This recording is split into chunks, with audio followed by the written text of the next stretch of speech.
नमस्कार दोस्तों, मैं श्रुति मिश्रा। ये वीडियो ना पूरी की पूरी हमारे और आपके लिए है।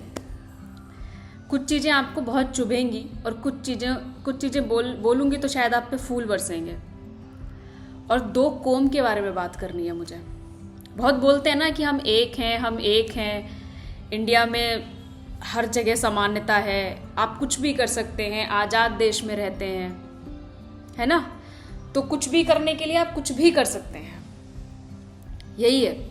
और ये सबसे बड़ा एग्जाम्पल है अल-फलाह यूनिवर्सिटी का, जो हरियाणा में बखूबी रूप से बड़े सुचारू रूप से चलाई जा रही है मेडिकल कॉलेज के तौर पे।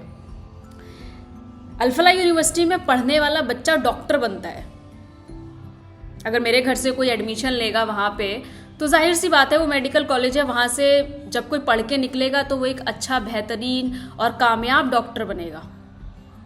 लेकिन शर्म की बात यह है कि उस यूनिवर्सिटी से आज तक जितने भी नाम, बड़े बड़े और छोटे छोटे नाम निकले हैं, वो सारे डॉक्टर नहीं बल्कि आतंकवादी बने हैं। और सबसे बड़ी शर्म की बात यह है कि उस यूनिवर्सिटी को मेडिकल लाइसेंस इशू हो चुका है। वो कोई फर्जी, कोई आजकल की बनी हुई यूनिवर्सिटी नहीं है, वो किसी एक समुदाय के लिए बनी हुई यूनिवर्सिटी नहीं है। वो गवर्नमेंट से मान्यता प्राप्त यूनिवर्सिटी है। उसको मेडिकल लाइसेंस 2019 में मिल चुका है। कहते हैं ना कि यार मदरसों में जनगण मन नहीं होगा, और जब आदित्यनाथ योगी आके आप पे डंडा बरसाते हैं कि नहीं आप जनगण मन करिए, क्योंकि ये हिंदुस्तान की धरती है, यहाँ पे आप रहते हैं, यहाँ का आप खाना खाते हैं, तो कम से कम आपको इतनी सहूलियत तो मिलनी चाहिए, इतनी तो इज्जत आपको हिंदुस्तान को देनी चाहिए। तो आपको जाके चुभ जाता है। लेकिन वही अगर मैं हिंदू भाई बहनों से बोलूं कि जब ऐसी यूनिवर्सिटीज होती हैं, और ऐसा नहीं है कि हमें पता नहीं होता, हमें पता होता है, लेकिन हम अनदेखा कर रहे होते हैं। डॉक्टर उमर, जिसके नाम के आगे डॉक्टर लगाने में ना मैं शायद 1000 गालियां दूंगी तो भी बराबरी होगा। डॉक्टर उमर जो I-20 गाड़ी में जाके बैठ गया ताकि वो वहां पे दंगा कर सके, ताकि वो वहां पे ब्लास्ट कर सके, और आसानी से कर सके, क्योंकि मैं खुद गाड़ी में बैठा हूं। और जानते हैं क्यों? क्योंकि उसे हूरों से मिलने जाना था। हम सोशल मीडिया पे या अखबारों में, इश्तिहारों में, ना जाने कहाँ कहाँ कितने कितने समुदाय में जाकर के सुनते हैं कि उनके उस समुदाय के लोग, उस रिलीजन के लोग आकर के अफरंट बोलते हैं कि जब आप जिहादियों पे हमला करते हो तो आपको हूरों से मिलने का मौका मिलता है। और जिहादी कौन है? मैं और आप। जिहादी वही है उनके लिए जो राम को पूजता है। राम को पूजने का मतलब हिंदू नहीं होता सरकार। राम को पूजने का मतलब होता है आप एक अच्छे इंसान हैं। और अगर आप हिंदुस्तान के मुसलमान हैं ना, तो राम को पूजना आपके आत्मा में होना चाहिए, आपको बताया नहीं जाना चाहिए। क्योंकि राम से सिर्फ एक हिंदू नहीं सीखता, राम से सिख भी सीखते हैं, राम से मुस्लिम भी सीखते हैं, राम से ईसाई भी सीखते हैं। राम का पूरा जीवन ही सीखने के लिए है। लेकिन हमने तो उसे हिंदू बना के रख दिया, हमने तो जिहादी बना के रख दिया। और हमने नहीं बनाया, हमारे समाज ने पनपा है, उन्हें पाला है हमने। और जब वो गाड़ियों में जाकर के विस्फोट हो रहे हैं, तब जाकर के हमको समझ में आ रहा है कि एजुकेशन सिस्टम ही खराब है। और ये आज से नहीं है, ये सालों से खराब है।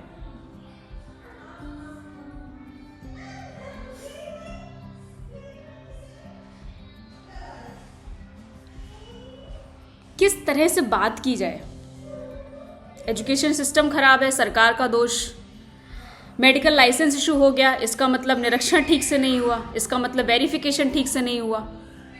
इससे पहले भी वहाँ के कई सारे डॉक्टर पकड़े गए जो आतंकवादियों से मिले हुए थे, उसके बावजूद कोई निगरानी नहीं की गई, कोई शिकायत दर्ज नहीं की गई।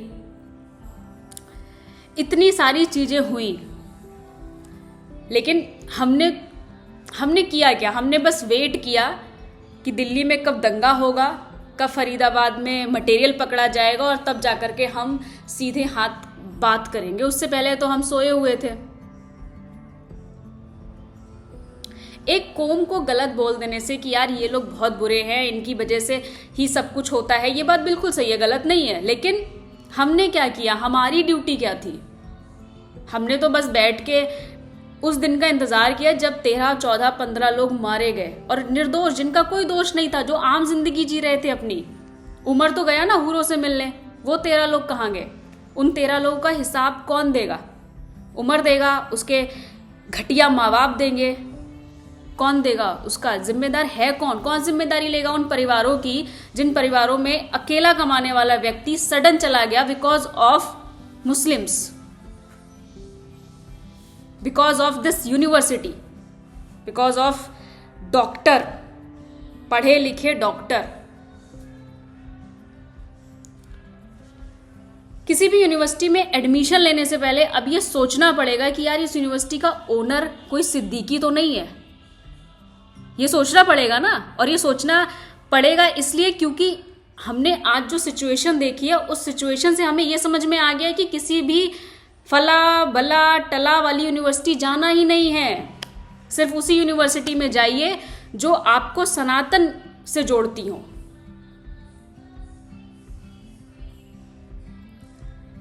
इस यूनिवर्सिटी में कश्मीर के बच्चे मोस्टली पढ़ते थे, बिहार के बच्चे मोस्टली पढ़ते थे, और उन बच्चों को फंडिंग आती थी अब्रॉड से, टर्की से, जिस बारे में किसी को कोई खबर ही नहीं है। अचंभा सुनने के बाद इतना शौक लग रहा है ना कि ऐसा हो कैसे सकता है। लोगों को फंडिंग आ रही है, लोग यूनिवर्सिटी में कट्टों में, बोरियों में भर भर के बारूद लेके जा रहे हैं और गार्ड को बोल रहे हैं कि मैं खाद लेके आया हूं। आप यूनिवर्सिटी में खाद लेके जा रहे हो और आपको अलाउ किया जा रहा है, और उस बोरी में बारूद है, विदाउट चेकिंग आप फंडिंग लेके आ रहे हो, आपके अकाउंट्स चेक नहीं हो रहे हैं, आपका मटेरियल चेक नहीं हो रहा है। कैसे हो सकता है ये? इसका जवाब कौन देगा? अब आप ये बोलोगे यूनिवर्सिटी बंद कर दो, है ना, ऐसी यूनिवर्सिटी चलानी नहीं चाहिए। क्या क्या क्या गारंटी है कि हिंदुस्तान में सिर्फ एक यही यूनिवर्सिटी है जो इस तरह की हरकतें करती होगी? आप कैसे इस चीज़ की गारंटी ले सकते हो? और कौन सरकार आके ये गारंटी लेगी कि जो भी चीज़ें, जो भी सिचुएशन हुई है वो इस यूनिवर्सिटी की वजह से हुई है, अदरवाइज नहीं होती? क्या पता है ऐसी कितनी यूनिवर्सिटी होंगी हिंदुस्तान में यार, जहां पे पता नहीं कितने डॉक्टर आदिल, जस्ट नाम लेने में भी घिन आ रही है यार, उनके माँ बाप को गालियां देने का मन कर रहा है। ऐसी हरामखोर औलादे पैदा आप कर कैसे लेते हो? और कर लेते हो तो उनको पढ़ाते लिखाते क्यों हो? ताकि एजुकेशन सिस्टम पे एक दाग लग सके, एक धब्बा लग सके, जो आपने लगा दिया। इंडिया में डॉक्टर बनना कितना मुश्किल काम है ये मेडिकल स्टूडेंट बखूबी जानते होंगे,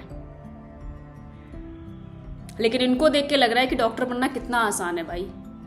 9-9 लाख रुपए सैलरी होने के बावजूद हम आतंकवादी बन के बैठे हुए थे। और इसलिए नहीं कि हम डॉक्टर खराब थे, बहुत अच्छे डॉक्टर थे। उनके गांव में जाके आप पूछिए तो लोग बड़ी तारीफ कर रहे हैं कि बहुत सम्मानित डॉक्टर थे वो इसलिए बने बैठे थे ताकि उनको जिहादियों को हटाना था।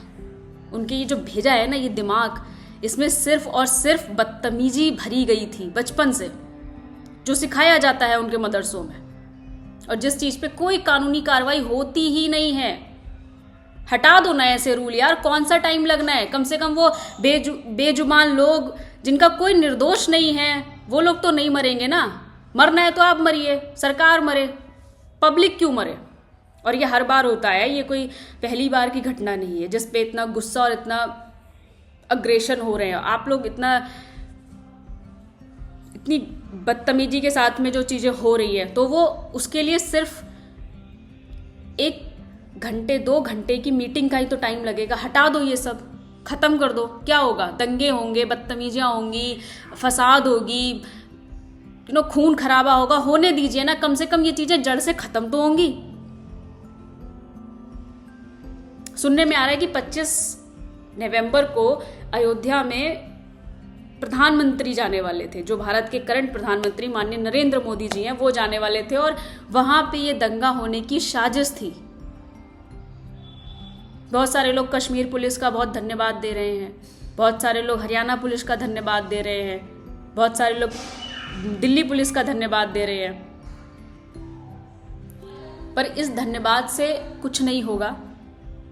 सरकार को एक मीटिंग बिठानी चाहिए और इन चीज़ों पे कड़ी कार्रवाई नहीं साहब, इनको जड़ से हटाइए, चाहे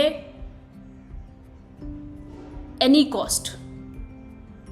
और इसकी जिम्मेदारी सिर्फ सरकार ले सकती है और कोई नहीं ले सकता। और अगर मौजूदा सरकार में ये नहीं हुआ तो हम और आप उम्मीद छोड़ दीजिए कि कोई और आने वाली सरकार में कभी कुछ ऐसा हो पाएगा और शायद इससे बुरी दुर्दशा भी हो सकती है।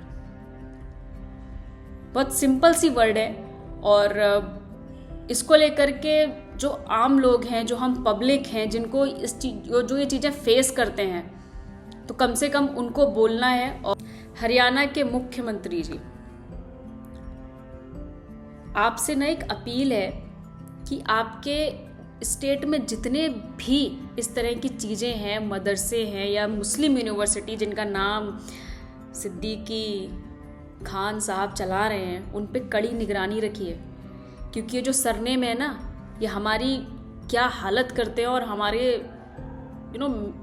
मेंटल प्रॉब्लम हो जाती है। हमें ये सोचने में ना डर लगने लगता है कि हम हिंदुस्तान में रह रहे हैं। भाई थोड़ा सा बुरा है ये वीडियो, बट इससे ज़्यादा बुरा हो सकता था। मैंने फिर भी अपनी भाषा पे बहुत कंट्रोल करके इस वीडियो को बनाया है। फिलहाल आपको और ज़्यादा गुस्सा आना चाहिए और ये गुस्सा बिल्कुल जायज़ है। इस तरह की यूनिवर्सिटीज़, इस तरह की एजुकेशन भारत नहीं देता और ये हमारे इतिहासों में लिखा हुआ है कि हमने इस तरह की शिक्षा ना कभी दी है, ना कभी हिंदुस्तान देगा और ना कभी कोई हिंदुस्तानी आतंकवादी हो सकता है। हमारे हिंदुस्तान में जो हिंदुस्तानी मुसलमान रहते हैं ना, कभी जाके उनसे पूछे कि उनके लिए राम क्या है, वो आपको राम की डेफिनेशन बताएंगे और शायद एक सनातनी से बेहतर बताएंगे। तो जो भी लोगों का नाम आया है, जितने भी डॉक्टर सॉक्टर थे ना, तो इनको प्लीज़ हिंदुस्तानी तो मत बोलिएगा। ये भगवान जाने किनकी औलादें हैं, जिनकी भी औलादें हैं, इनको बहुत अच्छा नर्क नसीब हो। और आप सभी से गुजारिश है कि इस तरह की यूनिवर्सिटी से सतर्क रहें, ऐसे लोगों से दूरी बनाकर रखें और इस तरह की चीज़ें जरा सी भी आपको भनक हो आपके आसपास अगल बगल कहीं पे भी, इमीडिएटली उसकी कंप्लेन की जाए और उस पर एक्शन लेने के लिए बोला जाए। धन्यवाद।